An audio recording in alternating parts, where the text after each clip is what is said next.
जब श्रावण मास आता है या महाशिवरात्रि आती है तो यूथ जानबूझ के भांग के नशे में या शिव जी को हमेशा रिलेट किया जाता है चरस और गांजा के साथ। एक भी संहिता में मैंने अपने जीवन वर्ष में पर्यंत कभी नहीं देखा। स्पेशली श्रावण के सोमवार को जो बड़ी बड़ी लाइनें लगती है शिव मंदिर के बाहर, तो एक्चुअल में जो पुराण में उल्लेख है वो रिचुअल्स क्या है जो हर सोमवार को एक आम इंसान को शिवलिंग के पास जाके करनी चाहिए। श्रावण मास है, भीड़ है, तब तो आप वो बिल्कुल भी फॉलो नहीं कर सकते। यूथ बिना सोचे समझे रुद्राक्ष को कह सकते हैं हाथ में या पहन रहा है या गले में, तो ये सब सही है या गलत है? शास्त्रीय विधि से आप आएंगे तो बिल्कुल गलत है। टूरिस्ट ज़्यादा करके इसीलिए जाते हैं ताकि केदारनाथ के परिसर में रील्स निकाल सके, सोशल मीडिया पे डाल सके और वायरल हो सके। शिव जी को कैसे प्रसन्न किया जाए? सबसे सरल तरीका है कि ज्योतिर्लिंग का महत्व इतना क्यों है सर? 12 ज्योतिर्लिंग है, 12 के 12 स्वयंभू है। शिव जी खुद इस समय जो भस्म यूज कर रहे हैं आज की तारीख में, वो भस्म के पीछे का जो रहस्य है वो अब तक किसी को नहीं पता है। श्रावण मास में टॉप 5 ऐसी चीजें बताइए जो एक आम इंसान को करनी चाहिए और साथ ही में टॉप 5 ऐसी चीजें बताइए जो नहीं करनी चाहिए। सबसे पहले शुभम जी बहुत बहुत शुक्रिया आपका कि आपने हमारा इनविटेशन एक्सेप्ट किया और आज इस पॉडकास्ट शूट के लिए खास आपने आपका समय दिया। और आज जिस टॉपिक पे हम डिस्कस करेंगे वो है श्रावण मास, शिव, दोनों के ऊपर हम डिस्कस करेंगे जी। और हम सभी जानते हैं श्रावण मास की शुरुआत हो चुकी है, तो शुरुआत करेंगे श्रावण मास से ही सर। तो श्रावण मास का इतना ज़्यादा महत्व क्यों है हमारी सबकी लाइफ में? सबसे पहले तो हर हर महादेव। हर हर महादेव से देखिए, श्रावण मास जैसा कि सभी जानते हैं कि भगवान शिव जी को समर्पित ये मास होता है।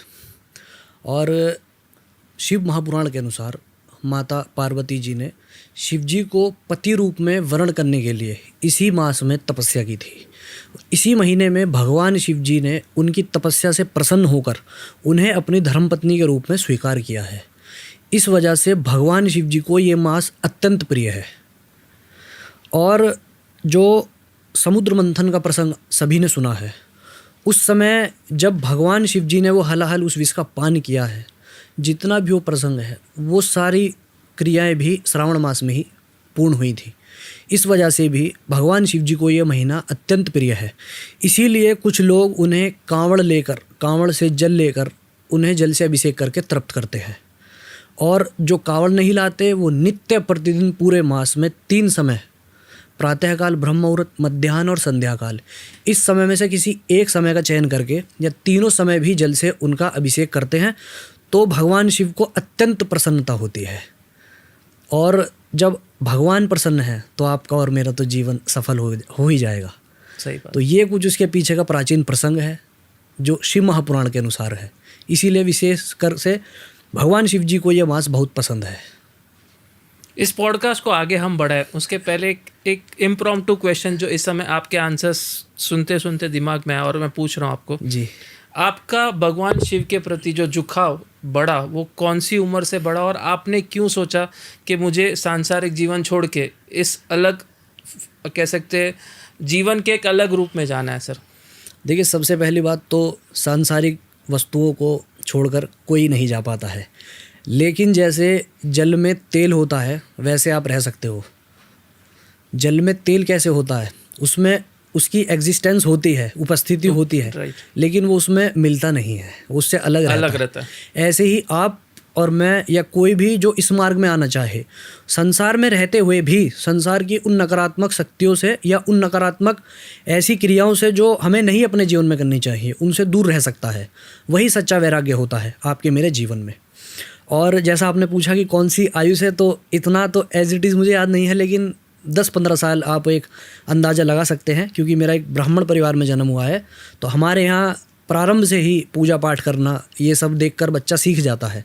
और मैं यही कहना चाहूँगा कि हर वर्ण के घर परिवार वाले लोगों को अपने बच्चों के अंदर एक बाल्यकाल से ही ये सारे जो संस्कार हैं दे देने चाहिए।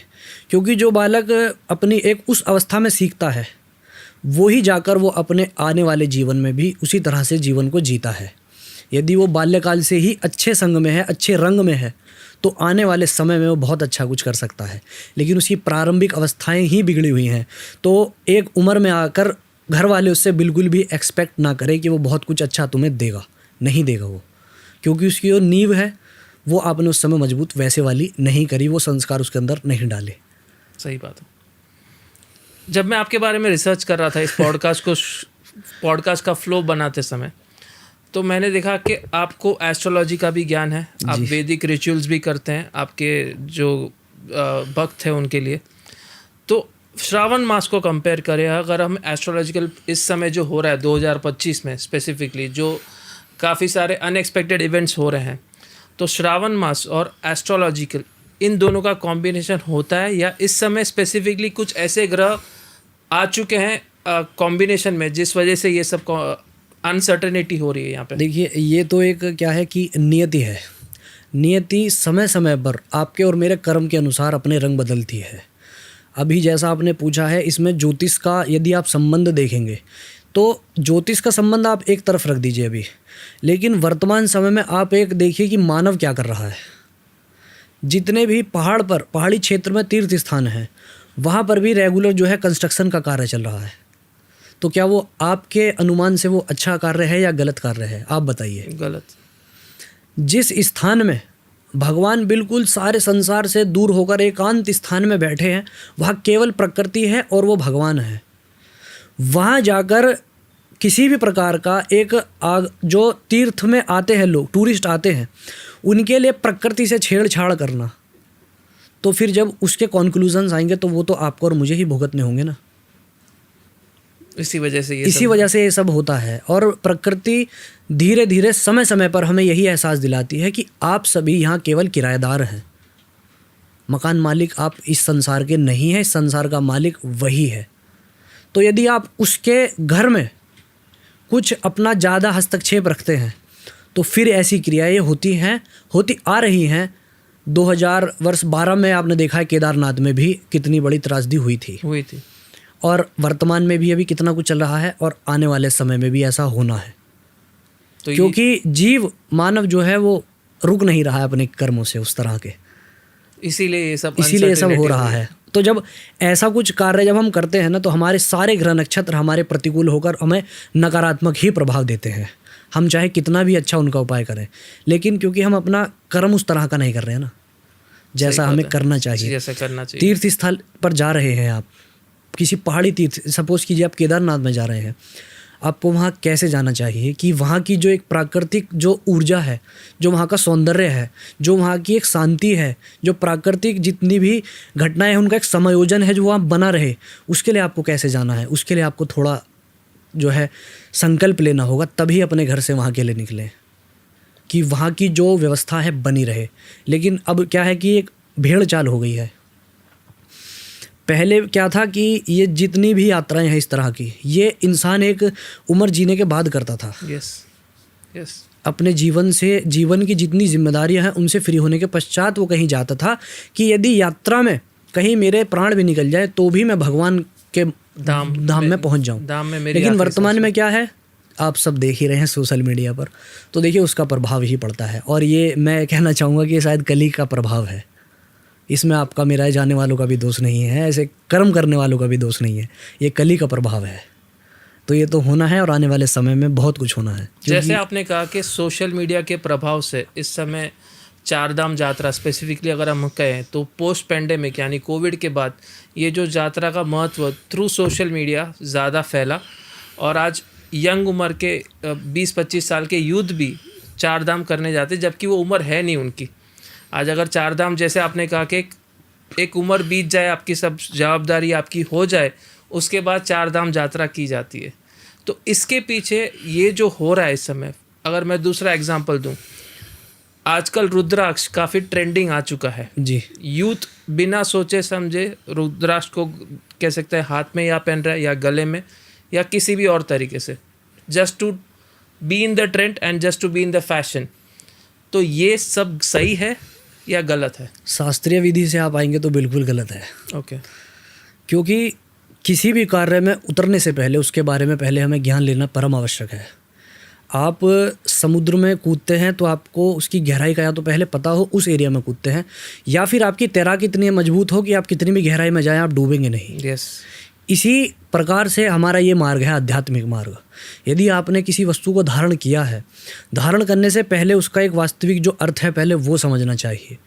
उसके पीछे का क्या एक साइंटिफिक और एक धार्मिक क्या रीज़न है जो हमें उसे पहनना है शरीर पर। जैसा आपने रुद्राक्ष के लिए पूछा है, तो रुद्राक्ष को पहनने से पहले उसके बारे में हमें जानना चाहिए कि उसे धारण करने के पश्चात क्या ऐसे विधि विधान, क्या नियम है जो हमें फॉलो करने चाहिए। जैसे कि सोते समय हमें उस रुद्राक्ष को अपने गले से, अपने हाथ से उतार देना चाहिए। शयन करते समय, शौच इत्यादि कर्म करते समय हमें उतार देना चाहिए। किसी ऐसी वैसी जगह पर हम गए हैं तब हमें उतार देना चाहिए। मतलब पवित्रता का पूरी तरह से ध्यान रखना चाहिए।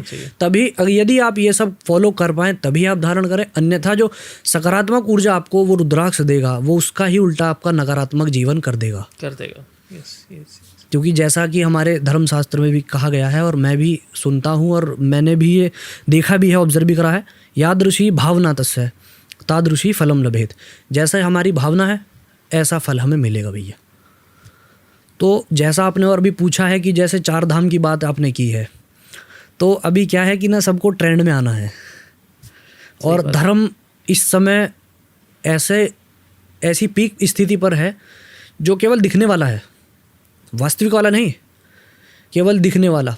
कि हम जाएं, हम स्टेटस डालें, लोग कहें देखो कितने अच्छे हैं, भक्ति कर रहे हैं, लेकिन उसका मूल क्या है, उसका तत्व नहीं हमें पता है। नहीं पता। गए हैं भीड़ भाड़ में, दर्शन किए, और अभी तो आप देख ही रहे हो केदारनाथ में ऐसे लोग गए हैं, गालियाँ दे रहे हैं पंडितों को, वहाँ की व्यवस्थाओं पर जो है काफ़ी उंगलियाँ उठा रहे हैं ये वो।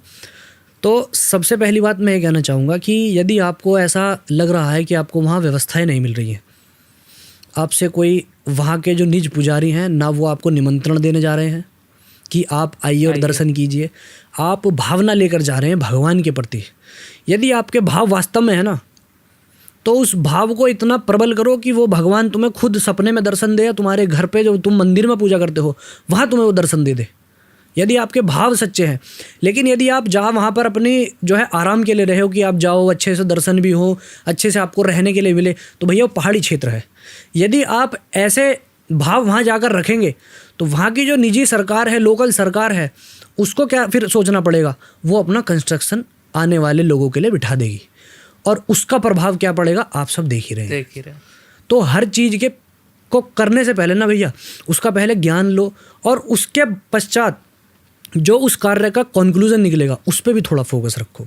आप तो गए, आपने रील बना दी, वायरल हो गई, सरकार को एक्शन लेना पड़ गया कि टूरिस्टों को काफ़ी दिक्कत हो रही है आने में, थोड़ा सा ये क्षेत्रफल बढ़ा देते हैं। उस क्षेत्रफल बढ़ाने के लिए क्या होगा, मशीनें लग जाएंगी, पेड़ों को काटा जाएगा, पहाड़ी क्षेत्र है, जो पर्वत है उन्हें काटा जाएगा। वो क्या है, वो प्रकृति है। प्रकृति क्या है, जिसे हम अपनी माँ कहते हैं। तो उसका प्रभाव प्रकृति पर बिल्कुल नहीं पड़ेगा। प्रकृति क्योंकि बहुत विशाल है, वो जितनी सौम्य सुंदर है उतनी भयावह भी है, पूरा संसार जानता है, क्योंकि प्रकृति ही माता पार्वती का रूप है। और माता पार्वती का एक रूप यदि माता पार्वती का है तो एक मुख रूप उनका दक्षिण काली भी है। वो यदि जागृत होगी तो फिर वो रुकेगी नहीं। ऐसे ही जब प्रलय आती है तो वो रुकती नहीं है, ना वो ये देखेगी कि ये तो भक्त है, ये तो मेरे को जल चढ़ाता है, ये तो मेरी पूजा करता है। फिर जब आएगी प्रलय तो सब जाएंगे, उसमें उस समय कुछ नहीं देखा जाएगा। तो इसीलिए अभी ये सब जो चल रहा है ये नहीं होना चाहिए ऐसा। यदि आप वास्तव में भक्त हो तो अपने घर में भी पूजा करो, आपके घर के नियर बाय जो मंदिर है वहाँ भी जाकर दर्शन दो, वहाँ भी जाकर सेवा करो। केवल किसी बड़े मंदिर में जाकर ही झाड़ू लगाना कि लोग देखें, जहाँ भीड़ की पंक्ति खड़ी हो वहाँ हमें लोग देखें, हमारे बारे में 4 शब्द कहें कि बहुत अच्छे लोग हैं। भक्ति ऐसी करो भाई जो किसी को दिखाई ना दे। भजन भोजन नारी ये सदा पर्दे के अधिकारी है ना। सही बात। तो जो वास्तव में यदि आपको भजन करना है भगवान का, पर्दे में रह के करो। हाँ, यदि आपको, जैसे मैं भी डालता हूँ भैया, मैं नहीं कहूँगा कि मैं नहीं डालता, मैं भी पोस्ट डालता हूँ, लेकिन मेरे पोस्ट का, रील का केवल और केवल एक रीज़न ये है उसके पीछे का कि जो मेरा यूथ है समाज का, वो गलत कार्यों से, नशे से हटके या किसी और गलत संग से हटके भगवान के मार्ग में आए, भगवत मार्ग में आए। मेरा ये रीज़न है उसका। ऐसा नहीं है कि मैं अपनी हर पूजा को सोशल मीडिया पर दिखा रहा हूँ। सही बात है। जो मैं सुबह प्रातःकाल ब्रह्म मुहूर्त में उठकर कर रहा हूँ, मैं कहीं नहीं दिखा रहा। वो केवल मेरे और उस परमपिता के बीच की बात है। ऐसा होना चाहिए यदि आपको वास्तव में भक्ति करनी है। उसका प्रभाव फिर आपके जीवन पे, आपके बाहर शरीर के और भीतर शरीर के सब जगह दिखाई देगा वो। जैसे आपने कहा कि केदारनाथ इस समय टूरिस्ट ज़्यादा करके इसीलिए जाते हैं ताकि केदारनाथ के परिसर में रील्स निकाल सके, सोशल मीडिया पे डाल सके और वायरल हो सके। आज ना सिर्फ केदारनाथ, आप अगर नॉर्मल भी किसी मंदिर में जाते हैं तो सबसे पहले भगवान को पैर पड़ने से पहले या उनको नमस्कार करने से या उनके सामने प्रार्थना करने से पहले खीसे से मोबाइल निकलता है। लेकिन हर मंदिर में नहीं होता ऐसा। हर मंदिर में नहीं होता है, लेकिन अगर आप 10 में से 8 मंदिर में ये होगा। बात यह है कि जो मंदिर आपकी रील में अच्छा भव्य दिखाई दे, हाँ वो बात सही है आपकी, वहां पर ऐसा कृत होता है। यदि आप जाएंगे कहीं कि कहीं एकांत में, बहुत सी जगह, बहुत से स्थान आज भी ऐसे हैं जहाँ पर शिवलिंग है लेकिन वहाँ जल नहीं चढ़ाता वही। यस आपको यदि भक्ति करनी है तो ऐसी जगह जाइए, बैठिए, भगवान से बात कीजिए, दर्शन कीजिए, अपने भाव रखिए, जल चढ़ाइए, तब देखिए आनंद जीवन का। जहाँ भीड़ की पंक्ति हजारों लाखों में, जैसे अभी श्रावण मास है, बड़े बड़े जो ज्योतिर्लिंग हैं या बड़े बड़े जो मंदिर हैं उनमें आप देखना कि भीड़ की पंक्तियाँ लगी होंगी, प्रशासनिक व्यवस्थाएं वहाँ होंगी, दुनिया फिर भी वहीं जाएगी। क्या भगवान की शक्ति केवल वहीं पर है? शिवलिंग तो आपके घर के पास भी और महाकाल में, दोनों में शिवलिंग कहीं नहीं है, वो तो यहाँ है। यहाँ है यदि वो यहाँ है तो वो सब जगह है। यदि वो यहाँ नहीं तो आपको, अगर वो सामने भी आ जाएगा तो भी आप उसकी अनुभूति नहीं ले पाओगे। जैसे मैंने रुद्राक्ष के बारे में कहा जी कि यूथ आज ट्रेंड को फॉलो करके या फैशन को फॉलो करके रुद्राक्ष को धारण करता है बिना सोचे समझे कि उसके रूल्स, उसके रिचुअल्स क्या है। उसी तरीके से दूसरा जो ट्रेंड आज हम देख रहे हैं सोशल मीडिया पे आ रहा है, जटाओं को धारण करने का, नकली जटाओं को स्पेशली, तो इसके बारे में आपके क्या विचार है सर? देखिए, आपने देखा होगा कि जटाओं का संबंध भगवान भूतेश्वर, भगवान शिव से है और उन्हीं के शैव धर्म को फॉलो करने वाले हमारे जो साधु महात्मा अघोरी हैं, उन्होंने ये रिचुअल लिया है। यस क्योंकि उसके पीछे का क्या रीज़न है, वो सांसारिक दुनिया को छोड़कर एक अलग दुनिया में चले जाते हैं। उन्हें मतलब नहीं है कि हमारी दाढ़ी है, हमारे केस हैं, हम सुंदर नहीं दिख रहे, हमारा चेहरा तो साफ है लेकिन ये दाढ़ी से छुपा है। उन्हें उस चीज़ से कोई मतलब नहीं, उन्हें अपने से और अपने आराध्य देव से मतलब है। तो जब वो ऐसी अवस्था में होते हैं तब वो किसी साबुन से श्रृंगार नहीं करते, साबुन से नहाते नहीं या कोई क्रीम पाउडर नहीं इस्तेमाल करते, वो केवल भस्म से स्नान करते हैं। वही चिता की भस्म वो अपनी जटाओं में, अपने केसों में लगाते हैं। फिर धीरे धीरे उनके जो उस जटाओं के गुरु भी अलग होते हैं, तो जो उनके गुरु होते हैं उनके निरीक्षण में रहते हुए वो अपने पूजा पाठ करते हुए अपने केसों को साधारण केस से जटा के रूप में परिवर्तित करते हैं। इसमें उनके काफ़ी सालों की तपस्या होती है, त्याग होता है। बालों में कोई कंघा नहीं, कोई कंडीशनर नहीं, कोई शैम्पू नहीं, केवल और केवल भस्म से स्नान करना, भस्म ही अपनी जटाओं में लगाना, तब कहीं जाकर वो रूप उनका निकलता है कि वो जटा बनती है। लेकिन अभी वर्तमान में जैसा आपने पूछा है कि 10,000 रुपये में आप जाइए और लगवा लीजिए, तो ये बिल्कुल गलत है भैया। इसका आने वाले समय में जो लोग ऐसा कर रहे हैं सबको परिणाम भुगतना पड़ेगा। मैं आपके चैनल के माध्यम से बताऊं, प्लीज़ सबको भुगतना पड़ेगा। मैंने अपनी पर्सनल रील में भी डाल रखा है कि जो कार्य हमें नहीं करना चाहिए, या तो आप उस कार्य को करने के लिए पहले एलिजिबल हो जाओ, उस लायक बन जाओ। जटा का जो संबंध शिवजी से है, जटाओं में ही शिवजी ने माता गंगा को स्थान दिया है, तो जटा का अर्थ कोई साधारण तो होगा नहीं ना। यदि साधारण है वो आपकी दृष्टि में, आप नकली लगवा रहे हो, तो आप केवल और केवल भक्त नहीं, सोशल मीडिया पर एक इन्फ्लुएंसर का काम कर रहे हो भाई। रियल लाइफ में आपका कोई भी वास्तविक रूप में संबंध नहीं है, क्योंकि शास्त्र, वेद, पुराण में जो कुछ दिया गया है सब कुछ भगवान शिवजी ने दिया है। शिवजी से बड़ा कोई गुरु नहीं है। क्योंकि तो जो उनको मान रहे हो, उन्हें मान रहे हो आप, और उन्हीं के दिए हुए सूत्र को आप फॉलो नहीं कर रहे, तो आप क्या मान रहे हो? आप कुछ नहीं मान रहे, आप केवल और केवल ट्रेंड फॉलो कर रहे हो। बात खत्म। यदि आपको उन्हें वास्तविक रूप में मानना है, उन्हें वास्तविक रूप में पाना है, उनका बताया हुआ जो मार्ग है उससे चलो ना आप। वेद प्रणीहितो धर्मो, जो वेद में दिया है, पुराणों में दिया है, शास्त्रों में दिया है, वो धर्म है। शास्त्रों में, वेदों में तो कहीं नहीं दिया कि नकली जटा आप लगा लो। लगा रहे हो आप अपने फैशन के लिए लगा रहे हो। और फिर आप ऐसे हिलाते हो उन्हें, आपको लगता है कि बहुत अच्छे आप लग रहे हो, बहुत बड़े भक्त हो आप हमारे भगवान सत्यता से प्रकट होता है, सत्यता से ही जो है प्रेम करता है। धर्म न दूसर सत्य समाना। तो जब आपके बाल ही नकली है, जटा नकली है, तो सत्य क्या बचा आपके जीवन में? 100%। और धर्म शास्त्रों में हमारे रामचरितमानस में क्या कहा है? धर्म न दूसर सत्य समाना। जिस शिव जी के नाम कीर्तन से पहले शिव ही सत्य है, सत्य ही शिव है, ऐसा सत्य शब्द 2 बार आ रहा है। वो सत्यता आप जान नहीं रहे, आप अपने जीवन में जानकर नकली जटाओं को लगा रहे हो, तो सत्यता कहाँ है? कोई अर्थ ही नहीं बनता है इससे। सही बात है। तो ये बिल्कुल जैसा आपने पूछा बिल्कुल गलत है भैया, शास्त्र विहीन है। शास्त्रों का की मर्यादा को से खेला जा रहा है और उसका परिणाम बहुत ही जल्द जो लोग करते हैं सबको मिलेगा, भुगतेंगे। वो तो सही बात है, आपने सही कहा। जैसे अब तक हमने डिस्कस किया जटाओं के बारे में, रुद्राक्ष के बारे में, यूथ के बारे में, उनकी सोच के बारे में, स्पेशली धर्मस्थल को लेके। तो उसी से मैं अगला सवाल आपको पूछूंगा। जब श्रावण मास की शुरुआत होती है, बहुत ही सिंपल क्वेश्चन है, शिव जी को कैसे प्रसन्न किया जाए? शिव जी को प्रसन्न करने का सबसे सरल तरीका है जल की धार। जल धारा शिव प्रिया, शास्त्रों में यही कहा गया है।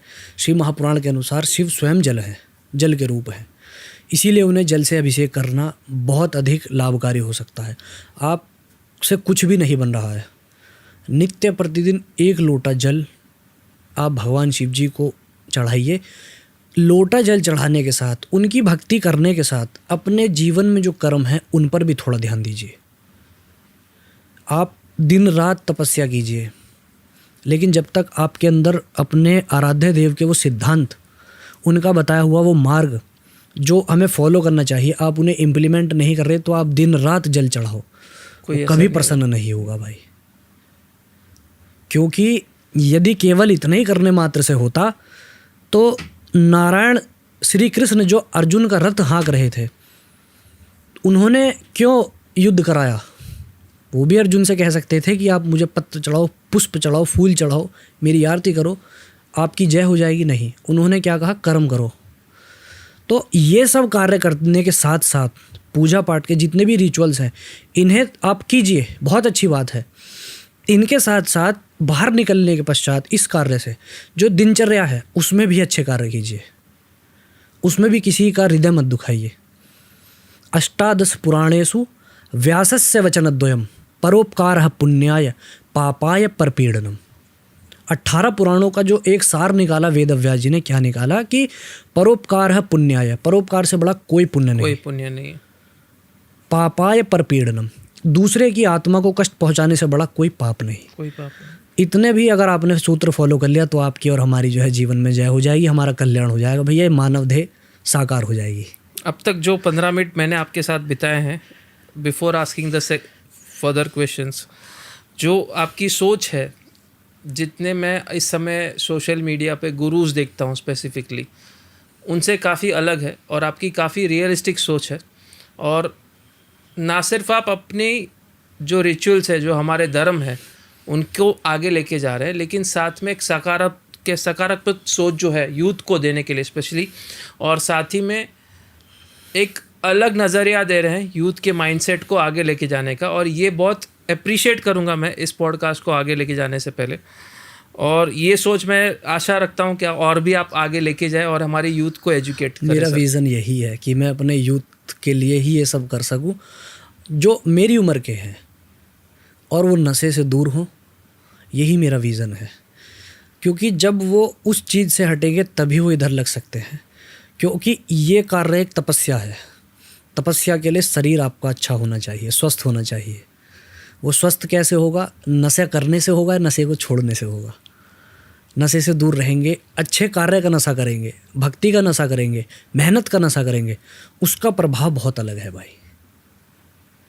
नशे से अगर आपने जो कहा इस समय इस आंसर में कि यूथ को नशे से दूर रहना चाहिए, लेकिन अगर हम शिव जी की बात करें तो एक मिथ है, मैं जानता हूँ ये मिथ है और ये गलत मिथ है, फिर भी आपसे ये सवाल मैं पूछना चाहूँगा कि जब श्रावण मास आता है या महाशिवरात्रि आती है तो यूथ जानबूझ के भांग के नशे में, या कह सकते हैं शिव जी को हमेशा रिलेट किया जाता है चरस और गांजा के साथ, कि शिव जी चरस गांजे को यहाँ पे लेते थे, ये मिथ है मैं जानता हूँ, लेकिन इस पे आपके क्या विचार है? हालांकि ये मिथ ही है, इसका प्रमाण कहीं नहीं मिला। कहीं भी नहीं। शिव महापुराण की 7 संहिताएं हैं, एक भी संहिता में मैंने अपने जीवन वर्ष में पर्यंत कभी नहीं देखा कि शिव जी गांजा पीने बैठे हैं। मैंने फिर भी नहीं यूथ देखा। उसकी तरफ क्यों जा रहा है? क्या है ना, और मैं एक बात कहता हूँ कि कहीं पे लिखा भी है ना, वो करते हैं। कर्तुम अकर्तुम अन्यथा कर्तुम सर्वसमर्थ है, वो तो विधाता है, वो सब कुछ करने में समर्थ है भाई। क्या यदि हमें कुछ सीखना है, कुछ लेना है, तो उनका तत्व हमें अपने भीतर लेना है।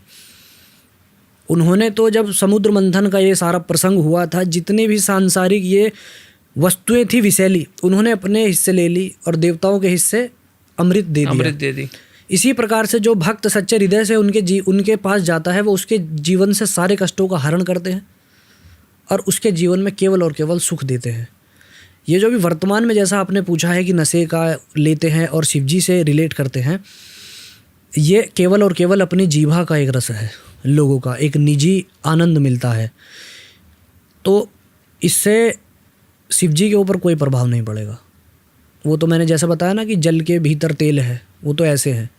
वो कैलाश पे ही स्थित हैं, विराजमान हैं कैलाश पर्वत पे ही अपने परिवार के साथ, लेकिन उन्हें आपसे मेरे से कोई मतलब नहीं है। जीव कोई कांवर ला रहा है, कोई जल चढ़ा रहा है, कोई पूजा कर रहा है, कोई कुछ भी कर रहा है, सब अपने निजी फल के लिए, अपने पुण्य के लिए।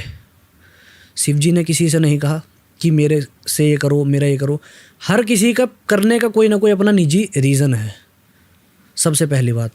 और जो लोग रिलेट करते हैं गांजे चरस से, तो जैसा कि पहले भी काफ़ी बार कहा है कि उन्होंने तो उस विषैले विष का पान भी किया था। यस, वो भी करिए। कोई नहीं कर सकता ना, वो भी करिए। तो ये तो एक क्या है कि जैसा मैंने बताया है आपको कि अपनी जीवा का एक स्वाद है, आनंद मिलता है लोगों को, तो वो कर रहे हैं। बाकी इसका कहीं स्पेसिफिक कोई डेफिनेशन कहीं नहीं दी गई है, कोई इसका एक प्रमाण नहीं दिया गया है। और मैं आपके चैनल के माध्यम से कह रहा हूँ भाई, प्रमाण मिल भी जाएगा आपको। अगर लेट सपोज इस प्रमाण है, तो उनके द्वारा किए गए बहुत से कर्म हैं जिनके प्रमाण हैं, वो क्या आप कर सकते हो? तो ये क्यों? वो तो समय आने पे प्रलय भी मचा देंगे, मचा देते हैं ना। आप केवल अपने पैर का अंगूठा ऐसे रखा था कैलाश पर्वत पर, रावण डोल गए थे, पूरा हिल गया था सिस्टम। तो क्या आपके भीतर वो शक्ति है? अगर होगी भी शक्ति कोई थोड़ी बहुत, तप का बल भी होगा, तो वो आप ये सब व्यसन करके ख़त्म कर दोगे शरीर से। खत्म कर। और रिलेट कर रहे हो शिव जी से, वो तो व्यसन करने के बाद भी वही रहेंगे जो है। यस यस यस यस, बहुत सही कहा आपने।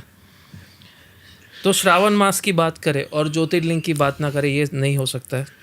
और अगर ज्योतिर्लिंग की बात करें तो हम जानते हैं कि इस समय, जैसे आपने इस वार्तालाप में कहा कि इस समय ज़्यादा करके भीड़, in spite of being Shravan मास, ज़्यादा करके लोग ज्योतिर्लिंग की तरफ ही जाएंगे, whether it is Mahakal, Omkareshwar या फिर केदारनाथ, कोई भी आप ज्योतिर्लिंग कहे। तो असल में सबसे पहले जानना चाहूँगा कि ज्योतिर्लिंग का महत्व इतना क्यों है सर? ज्योतिर्लिंग का महत्व हमारे धर्म शास्त्रों में इसलिए अधिक है इन कंपैरिजन ऑफ नॉर्मल जो हमारे इधर गली मोहल्ले में जो मंदिर है या क्षेत्र में जो मंदिर है। 12 ज्योतिर्लिंग हैं, 12 के 12 स्वयंभू है। शिव जी खुद अपनी शक्ति के साथ, माता पार्वती के साथ ज्योति रूप में प्रत्येक ज्योतिर्लिंग में विराजमान है, सबसे पहली बात। क्योंकि जैसे कि यदि आप सबसे पहला यदि उठाए सोमनाथ ज्योतिर्लिंग का, यदि आप प्राचीन प्रसंग उठाते हैं, 10-15 हज़ार वर्ष पुराना प्राचीन प्रसंग है। सोमनाथ ज्योतिर्लिंग में चंद्रदेव ने भगवान शिव जी की प्रसन्नता के लिए जो उनको 6 रोग हो गया था दक्ष प्रजापति के श्राप के वजह से, उस 6 रोग को दूर करने के लिए शिव जी की प्रसन्नता के लिए उन्होंने तप किया है। जब उन्होंने तप किया है, भगवान शिव जी ने आकर उन्हें आशीष दिया है, उन्हें आशीर्वाद दिया है। और ऐसे ही फिर भगवान शिव जी से चंद्रदेव ने प्रार्थना की है कि जैसे आपने मेरा कल्याण किया है, ऐसे ही आने वाले समय में जो जीव यदि इसी ही रोग को लेकर यहाँ पर आए, आप उसका ऐसे ही कल्याण करना जैसा आपने मेरा किया है। तो मेरे आग्रह पर आप इस शिवलिंग में अपनी ज्योति रूप में स्थापित हो जाइए। तो ऐसे ही जितने भी ज्योतिर्लिंग हैं, भगवान शिव अपनी धर्मपत्नी के साथ, माता पार्वती जी के साथ ज्योति रूप में विराजमान है। इसीलिए ज्योतिर्लिंगों का महत्व अत्यधिक है, क्योंकि वहाँ पर भगवान की जो साक्षात शक्ति है वो काफ़ी परम उच्च लेवल की है। ऐसा नहीं है कि भगवान की शक्ति और कहीं नहीं है, लेकिन होता है ना कि कहीं कहीं बहुत अधिक क्षेत्र प्रभावित होता है उनकी ऊर्जा से। जैसे कि यदि आप देखेंगे कि तपस्या के लिए भगवान शिव जी ने हमेशा हिमालय और कैलाश को चुना है। क्यों? क्योंकि वहाँ पर एक वो वाली शांति है जो उन्हें एक योगी को एज अ योगी उन्हें चाहिए होती है, एक नेचर की वो वाली शांति। ऐसा नहीं कि और जगह वो उन्हें नहीं मिलेगी, लेकिन in comparison of other place वहाँ पर आप उनको वो चीज़ ज़्यादा मिलती है। ऐसे ही इन कंपैरिजन ऑफ अदर किसी भी प्रकार का कोई तीर्थ है या कोई शिवलिंग है, कोई इनका महत्व है, ज्योतिर्लिंगों का महत्व ज़्यादा है, क्योंकि वहाँ खुद वो अपनी ही ऊर्जा के साथ, अपनी ही शक्ति के साथ वहाँ स्थापित है, इसलिए प्रभाव बढ़ जाता है। 12 ही क्यों? इसके पीछे कोई हिस्टोरिकल रीज़न है, माइथोलॉजिकल रीज़न है, या वेदास में कुछ इसका उल्लेख है? 12 के पीछे कोई ऐसा स्पेसिफिक जैसे कोई साइंटिफिक रीज़न नहीं है कि 12 ही क्यों है, और भी हो सकते हैं। इसके पीछे आप यदि कुछ पढ़ते हैं, कोई भी धर्मशास्त्र यदि पढ़ते हैं, इसके पीछे आपको कोई एक स्पेसिफिक डेफिनेशन नहीं मिलेगी कि 12 ही क्यों है या 12 से कम क्यों नहीं है। ओके, ऐसा कोई इसमें कहीं नहीं है, कहीं भी उल्लेख ये तो नहीं क्या है कि एक ईश्वर है, ईश्वर की लीला है, और ईश्वर की लीला वो अपने हिसाब से करते हैं। यदि ऐसे हम सोचें कि 12 ही क्यों है, तो ऐसे ही भी होना चाहिए कि जीव जब जन्म लेता है तो वो मरता ही क्यों है। सही बात। ऐसे काफ़ी सारे रीजंस हैं, काफ़ी सारी, लेकिन कुछ घटनाएं, कुछ व्यवस्थाएं, कुछ वस्तुएं, कुछ क्रियाएं ऐसी हैं जो आपके मेरे रेंज से बाहर है। सोच के बाहर है।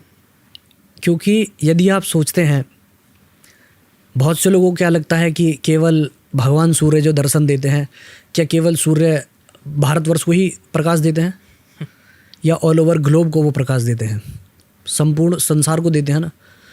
लेकिन हमारे यहाँ पर ही उनकी पूजा क्यों सूर्य नारायण के रूप में की जाती है, बाकी लोग तो नहीं करते?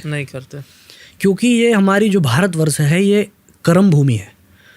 बाकी जितना भी विदेश है सब भोग के लिए है, भोग भूमि है। तो ऐसे बहुत सारे आपको प्रसंग मिल जाएंगे जहाँ पे आप अटक जाएंगे कि ये इतने ही क्यों हैं।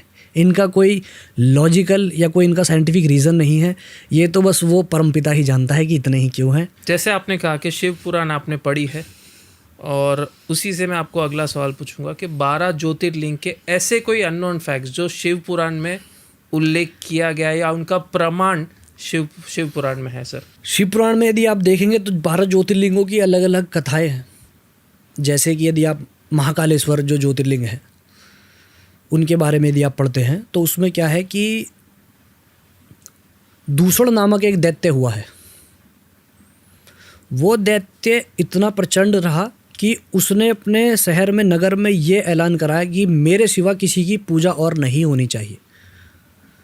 तो जो लोकल क्षेत्र के ब्राह्मण लोग थे वो नित्य प्रतिदिन शिवजी का अभिषेक करते थे और शिवजी की पूजा करते थे। जब दूषण नामक दैत्य के भेजे हुए दूत वहाँ पर आकर देखते हैं कि ये ब्राह्मण तो अभी भी रुक नहीं रहे, तब वो जाकर शिवलिंग पर प्रहार करते हैं। ब्राह्मणों को धक्का देकर शिवलिंग पर प्रहार करना चाहते हैं, लेकिन उनकी वो तलवार, उनका वो अस्त्र ऐसे ही वहाँ अटक जाता है, वो वहाँ जा नहीं पाता। यदि आप शिव महापुराण की कहानी की अगर आप बात करेंगे तो जब वो ऐसा कार्य वहाँ करते हैं और ये जाकर सारा प्रसंग वो अपने सेनापति, अपने दैत्य को, जो गुरु है उनका दूषण नामक, उसको सुनाते हैं, तब वो कहता है कि अच्छा ठीक है, मैं ही चलता हूँ तुम्हारे साथ, मैं देखता हूँ क्या है। और जब वो आकर सेम कार्य करता है तब भगवान शिव शिवलिंग में से ही प्रकट होके आ जाते हैं और भगवान शिव जी उससे ना कुछ कहते हैं ना कुछ नहीं, केवल अपने तीसरे नेत्र को खोलकर उसे तत्काल वहाँ भस्म कर देते हैं। और उसकी ही जो भस्म है, जो वो मरा है, जो उसको बिल्कुल राख कर दिया है, उस भस्म से ही अपने शरीर का लेप किया है उन्होंने, ये बताते हुए कि तुम क्या हो और मैं क्या हूँ। कि उसको ये वरदान था कि काल भी उसे हरा नहीं सकता। ब्रह्मा जी की तपस्या करके उसने वरदान प्राप्त किया कि काल भी मुझे हरा ना सके। शिवजी ने वहाँ यह संबोधित करते हुए कहा कि यदि तुझे काल नहीं हरा सकता तो मैं काल का भी महाकाल हूँ, मेरे हाथों तेरी पराजय होगी, मेरे हाथों तेरा वध होगा। भगवान शिव जी ने यूँ कहकर अपने नेत्र से उसको वहाँ तत्काल राख कर दिया और उसकी भस्म से स्नान किया। तब वहाँ जाकर उस जो उस लिंग में भगवान शिव अपनी ज्योति के रूप में विराजमान है आज भी। और इसीलिए महाकाल कहा इसीलिए उन्हें महाकाल कहा जाता है, क्योंकि वो कालों के भी काल हैं, काल के राजा हैं, वो काल की रक्षा करते हैं। वो भगवान शिव जी का जो 5वां भैरव अवतार है, भगवान शिव जी ने कहा है कि ये जो अवतार है मेरा, ये काल की भी रक्षा करता है। तो ऐसा है कुछ। और ऐसे ही जितने भी हमारे और ज्योतिर्लिंग हैं, सभी के बारे में कुछ ना कुछ प्राचीन प्रसंग है। लेकिन क्या है कि बस मैं आपके चैनल के माध्यम से हमारे युवाओं को या हमारे समाज के जो और भी लोग हैं उनको यही कहना चाहूँगा कि आप लोग किसी को सुनने से ज़्यादा स्वाध्याय किया कीजिए। क्योंकि जब हम पढ़ते हैं ना, तो वो पढ़ी हुई चीज़ हमारे एकदम दिमाग में बैठ जाती है। जो जितने भी आज की डेट में यदि आप देखें टॉपर्स हैं, IAS बनते हैं, IPS बनते हैं, ये क्या केवल यूट्यूब पर वीडियोस देखकर बन जाते हैं? ये एक साक्षात ये पढ़ते नहीं। Self education is must. और एक पुरुष के लिए तो बहुत ज़रूरी है भाई पढ़ना। क्योंकि शंकराचार्य जी का एक प्रश्न है, एक प्रश्नावली है, उसमें कहा गया है कि पुरुष के लिए विशेष रूप से कि मातेव काया सुखदा सुविद्या। माता के पश्चात यदि पुरुष के जीवन में उसके लिए कोई सगी है तो उसकी अपनी विद्या है, सेल्फ एजुकेशन है उसकी। यदि माता के बाद यदि उसके कोई काम आएगी बिल्कुल निस्वार्थ रूप से, तो वो उसकी अपनी विद्या है। तो इसलिए पुरुष का पढ़ना बहुत ज़रूरी है। बहुत ही अच्छी तरीके से आपने महाकाल का ये किस्सा बताया, और ये जो शिव पुराण में है उल्लेख है उसका। उसी से अगला सवाल मैं पूछना चाहूँगा कि ज्योतिर्लिंग जो 12 है इस समय, उनके जो मंदिर थे वो प्राचीन रूप से ऐसे ही स्थापित थे, या फिर ज्योतिर्लिंग वहाँ पे स्वयंभू प्रकट हुए और उसके बाद ये मंदिरों का यहाँ पे निर्माण हुआ?